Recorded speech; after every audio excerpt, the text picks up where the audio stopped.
Students, Radhe Radhe. कैसे हैं आप सभी? आई होप कि आप सभी अच्छे होंगे।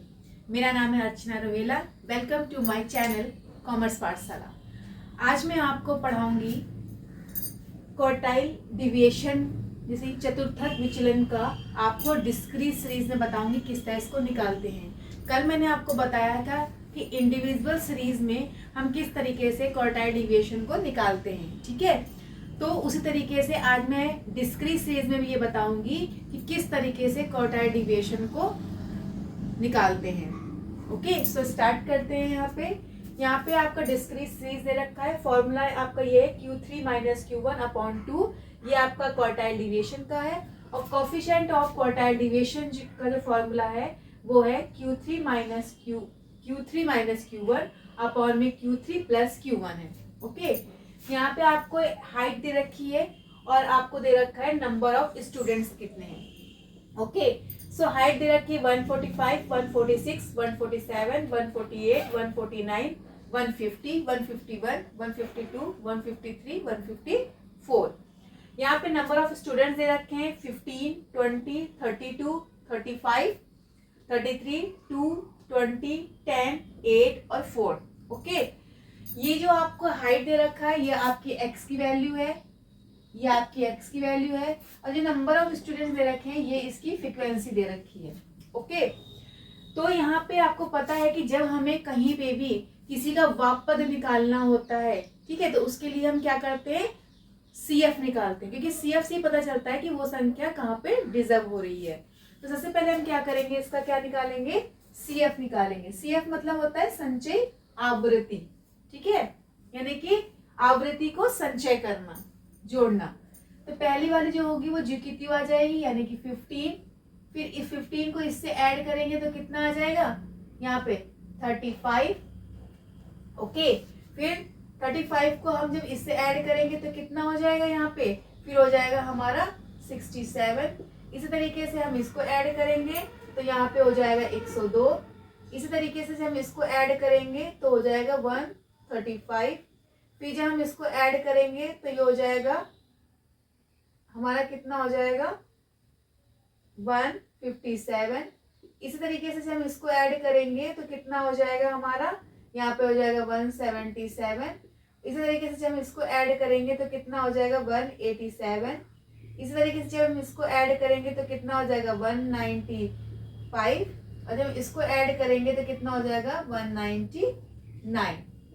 ओके, तो इस तरीके से क्या हो जाएगा, ये हम यहाँ पे क्या निकालेंगे, CF निकालेंगे। ओके, अब हम क्या करते हैं, सॉल्व करते हैं क्वेश्चन को। Q1 निकालेंगे। Q1 का फॉर्मूला क्या होता है, n+1/4 आइटम। ओके, फिर होता है यहाँ पे n कितना निकला हमारा 199 निकला हुआ है। तो हम क्या करेंगे 199 + 1/4 आइटम। ओके, इसको सॉल्व करेंगे तो कितना आएगा, 50, यानी कि 50 आइटम, ठीक है।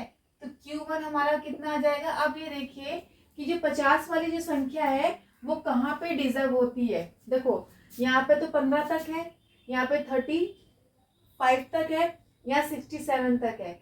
तो आपको ये पता होगा कि जो CF निकलता है जहाँ पे संख्या डिजर्व होती है, ठीक है, उसके सामने की जो x की वैल्यू होती है वो हमारी होती है, ठीक है। फ्रीक्वेंसी से कोई मतलब नहीं होता, क्योंकि फ्रीक्वेंसी तो ऐड होगी यहाँ आ गई, ठीक है, तो x की वैल्यू होती है। तो हमारी जो 50 संख्या है वो कहाँ डिजर्व हो रही है, यहाँ पे डिजर्व हो रही है। तो इसके सामने की जो x की वैल्यू होगी, यानी कि ये 147 क्या हो जाएगा हमारा Q1 हो जाएगा। इस तरीके से हम Q3 निकालते हैं। तो यहाँ पे लिखेंगे n+1/4 आइटम, ठीक है। अब देखिए यहाँ पे 3 है तो इसलिए हमने यहाँ पे 3 लिख दिया है, ठीक है। तो यहाँ पे हो जाएगा 3, 199 + 1/4 आइटम, ठीक है। तो इनको सॉल्व करेंगे तो यहाँ पे 50 आएगा सॉल्व करने पे। 50 को 3 से हम मल्टीप्लाई कर देंगे, कितना आ जाएगा 150 आ जाएगा आइटम। तो यहाँ पे Q3 कितना निकलेगा। अब बताइए 150 जो है कहाँ डिजर्व हो रहा है, देखिए 150 यहाँ पे नहीं, यहाँ पे नहीं, यहाँ पे नहीं, यहाँ 157 है। क्योंकि वहाँ यहाँ पे तो 135 तक ही है, तो 157 जो है यहाँ पे डिजर्व हो रहा है, तो इसके सामने की जो x की वैल्यू कितनी आएगी, 150 आएगी। ठीक है, तो यहाँ पे 150 ही इसका क्या हो जाएगा।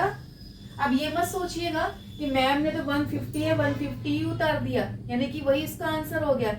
नहीं, इसमें जो x की वैल्यू आ रही वो भी 150 ही आ रही है, इसलिए इसका आंसर 150 और 150 दोनों सेम, कोइंसिडेंस है ये आंसर दोनों सेम हो गए। ठीक है, लेकिन निकाला वही तरीके से गया है कि कहाँ पे वो डिजर्व करती है, और उसके सामने की x की जो वैल्यू होती है वही हमारा क्या होता है, Q1 या Q2 या Q3 निकलता है। ओके, अब इसके बाद हम क्या करेंगे, यहाँ पे निकालेंगे हम QD को निकालेंगे। QD का फॉर्मूला होता है Q3 माइनस Q1 और अपॉन में 2 होता है, तो 3 कितना निकला था 150 और माइनस में क्या हो जाएगा 147 और अपॉन में क्या हो जाएगा 2, तो ये इसको माइनस करेंगे तो 3 आएगा, 3/2, तो यानी कि QD हमारा कितना निकला, जब हमको डिवाइड देंगे तो 1.5, तो QD हमारा कितना निकला है, यानी कि क्वार्टाइल डिविएशन हमारा कितना निकला है 1.5 निकला है। अब हम यहाँ पे निकालेंगे कोफिशिएंट ऑफ QD निकालेंगे, यानी कि क्वार्टाइल डिविएशन निकालेंगे। तो यहाँ पे है कोफिशिएंट ऑफ QD, तो यहाँ पे हो जाएगा Q3 माइनस Q1 और अपॉन में Q3 प्लस Q1 हो जाएगा। तो इसको सॉल्व करेंगे तो यहाँ पे हो जाएगा 150 और 157 और अपॉन में क्या हो जाएगा 150 प्लस 147 हो जाएगा। ओके, तो यहाँ पे हो जाएगा 3 और अपॉन में कितना हो जाएगा 297। तो जब हम इनको सॉल्व करेंगे तो सॉल्व करने के बाद आंसर कितना आएगा, बताइए कितना आएगा, सॉल्व करने के बाद आएगा 0.01 आएगा। ओके, 1 समथिंग कुछ आएगा इसमें, तो यहाँ पे हमारा कितना आंसर निकला है, कोफिशिएंट ऑफ जो QD निकला है हमारा कितना निकला है 0.01 निकला है। ओके, तो आई होप कि आपको समझ में आ गया होगा कि किस तरीके से डिस्क्रीट सीरीज में हम किस तरीके से क्वार्टाइल डिविएशन निकालते हैं और कोफिशिएंट ऑफ क्वार्टाइल डिविएशन को निकालते हैं। कोफिशिएंट ऑफ जो क्वार्टाइल डिविएशन होता है मींस क्वार्टाइल डिविएशन यानी कि चतुर्थक विचलन का गुणांक क्या होता है। ओके, इसको बोलते हैं हम हिंदी में चतुर्थक विचलन और इसको बोलते हैं चतुर्थक विचलन का गुणांक। ओके, तो अगर मेरी वीडियो आपको अच्छी लगी हो तो आप मेरी इस वीडियो को लाइक करिए, शेयर करिए और मेरे इस चैनल को सब्सक्राइब करिए। Thank you, Radhe Radhe.